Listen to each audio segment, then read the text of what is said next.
Hello everyone. My name is Armando Rotondi, and I am the director of the Mise and Abyme journal. Mise and Abyme, the International Journal of Comparative Literature and Arts.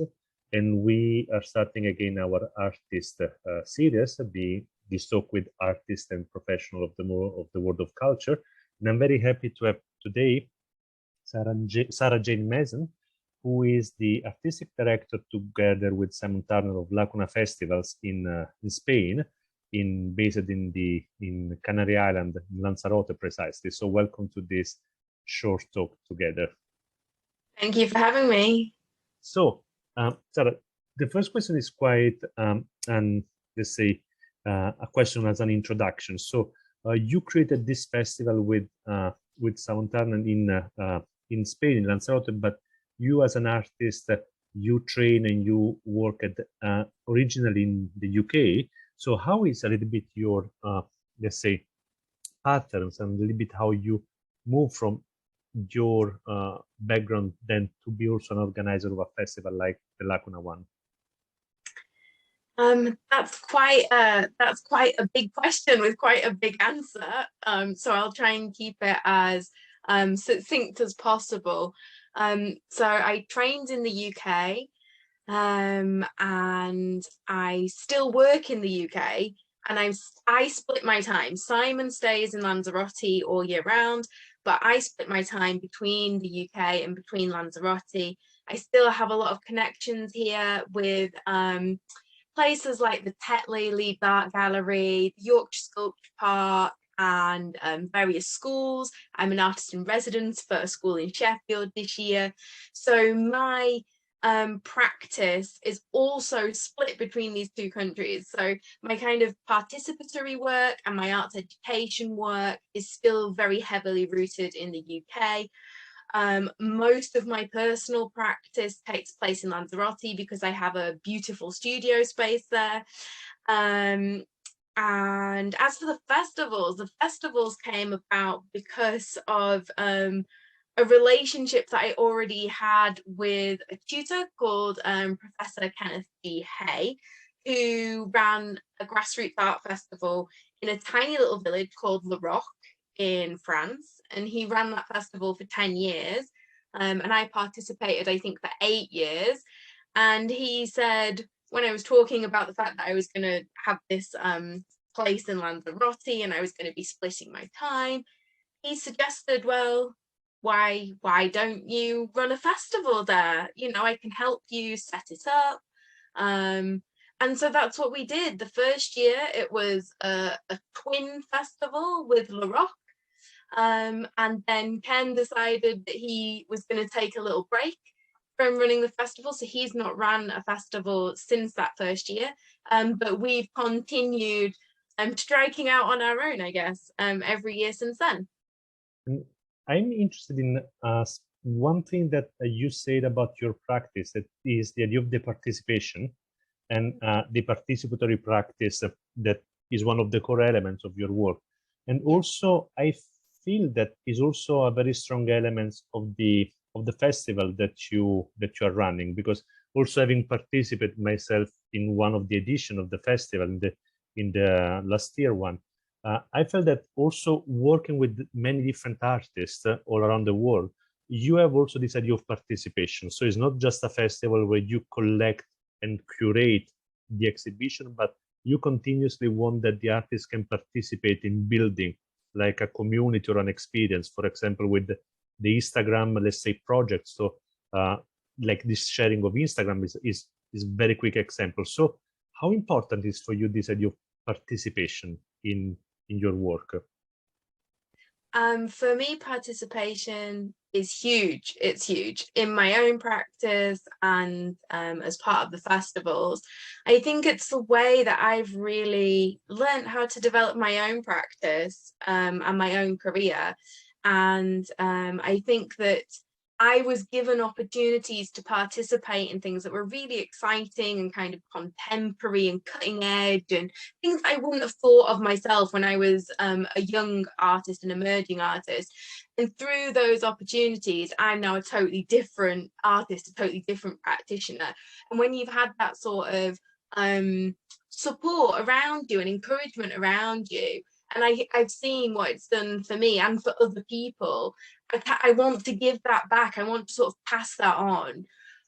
So the participation element of the festivals is really important for me. And each year we're trying to build on that and develop more projects and more ways for people to get involved. I feel that also the theme that you that you and Simon you choose every year, they have this idea of community or contact, or also an understanding of how relation can be built. Because last year, for example, was distance. The 2022 edition is dedicated to the idea of clash. So how you come with this theme? So what are the elements that you would like to explore? How you come with the idea for a theme for the different edition? So actually, we don't come up with the themes. They are voted for by the artist community. So at the end of one year's edition, we send out some communication with our artist community. We ask for some feedback around things that they think have been positive, things that they think they'd like included next time. And one of the questions that we ask is, what would you propose as a theme for the following year? And we take a public vote through Instagram, through Facebook, through Twitter, through email. People can get in touch with us in many different ways, and we literally just count the votes, and the most popular one is the one that we go for. We trust our artists, you know, it's an artist-led festival, and that's how we want it to be. In terms of, this is a question that is quite normal, also considering the time that we are living, that now we are in the moment of the post-pandemic. So COVID, it seems that is finally maybe not ending, but being normal. So also in how we interact with people. Last year and this year, so you had editions that are considering the online blended edition and physical part, in presence part.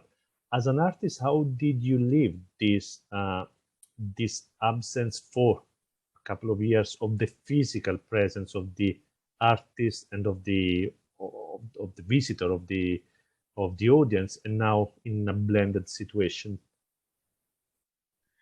So the absence of physical artworks in that first year was actually really difficult for me. I do most of the curation and trying to work with, you know, little tiny thumbnails on my computer. That was a new experience for me, and I found it really challenging. It took a lot of time, a lot of energy. So that was one thing. But actually, the thing that I missed the most was having that contact with people in a room, because this is lovely, you know, and there are so many benefits to being able to connect in this kind of new era where everybody is kind of on board with Zoom and Skype and video calling, and you know, and the upside of that means that actually people can take part in events from all around the world, and that's why we're choosing to keep it blended. But there's something really magic about artists being in a room together, and that's whether it's a formal event or a more informal event. And we try to have a mixture of those, you know, like some kind of formal presentations or seminars, and then some more informal things, like a mid-festival party where people can just sit in a room and talk. And actually those opportunities are really rare as an artist. And they're the occasions where I find like little sparks happen of something, you know, like a new idea, a new project. We've had people who have started working together because of those conversations. And I think that whatever that little spark is that you get when you're in a room together is really difficult to recreate online. I think it's an ongoing problem for loads of creative practitioners, actually, how to kind of get that magic in an online space. I totally understand. Also for my specific practice, it is theater and performance based. So, and the thing to use the digital and the online many times as a tools and a possibility that should not replace the in-presence. Maybe can be complementary, is different, but the presence is giving this kind of here and now that is very, very important. And you said that at the moment you are also a residence artist in Sheffield. If I what is your practice now? What are you working on at this moment as an artist? So my practice is mixed media, and this year I have been becoming more sort of politically engaged with my work. And I've really come to the realization that although I have this really exploratory mixed media practice, the thing that underpins it all is drawing. And this is what the school in Sheffield have asked me to do. So I'm working with every single year group from their first intake at nursery all the way up through the school. And we're doing all sorts of different drawing, different materials, different techniques, thinking about different outcomes, thinking about why we might draw in a world where we have cameras, and just kind of exploring that key element of my practice with the children. And for the future, do you have like forthcoming project that you would like to share with us? I do. I have a really exciting project actually that I'm just about to get started on. I am part of a project called The World Reimagined, which is going to be the UK's largest racial justice arts education project.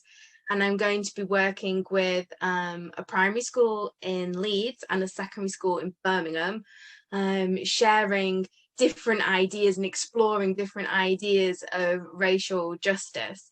And I really can't wait. There's going to be a big globe, like a really large scale globe project, and all of the schools that are taking part are completing one of these sculptures. But there's also a public art trail that's going to be installed and is going to tour the UK. So I'm really excited about the sort of changes that we could make in the education system, but also in the wider community. When coming back to the Lacuna Festivals, you really work for this festival in Lanzarote with artists that are coming from really a little bit everywhere in the world. So there is also the number of artists is very, very high, I have to say. So how is to put together in an island like Lanzarote all these different, let's say, figures coming really from everywhere? I imagine it's quite thrilling to have a little bit like everyone from everywhere in the same place. Yeah, it's really interesting.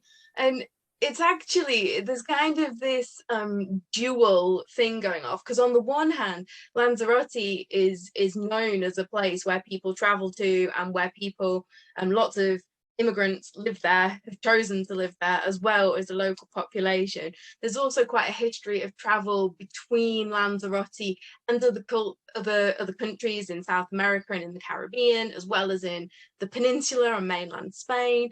So there's that sort of backdrop of it being a bit of a melting pot. But then at the same time, because of its location, because it's just off the coast of Africa, so it's really far away from the rest of Europe. And so in terms of access to contemporary culture and art, it's really difficult. There are tax laws that make it really difficult for artists to transfer work to and from the mainland, and exhibitions are very limited, as are performances, as are talks. And so and this is really another idea of Penn's. You know, he lives in this tiny village and then bought all of this contemporary art from all the way around the world to people who have never been and seen this artwork because of the style of the life there. And I think that I don't want it to sound like, oh my gosh, we're saving Lanzarote. It's not like that at all. I just think it's really important to support that kind of communication of things going backwards and forwards between more isolated communities physically and the mainland. So as a last question, the festival will start quite soon. So in more or less one month, where because it's 6 a very long weeks. fest in 8 weeks. Yeah. Yeah, we start on the 1st of July with the artist preview, and then the 2nd of July for the inauguration of the physical festival. And it will finish at the end of July. Yeah, it's a 4-week festival. It's the same month every year. Perfect. So thank you. I would like to thank you so much. And I would like to thank Sarah Jane to be our guest for this short talk. And I hope to see you in Lanzarote for the new edition of the festival. So thank you so much.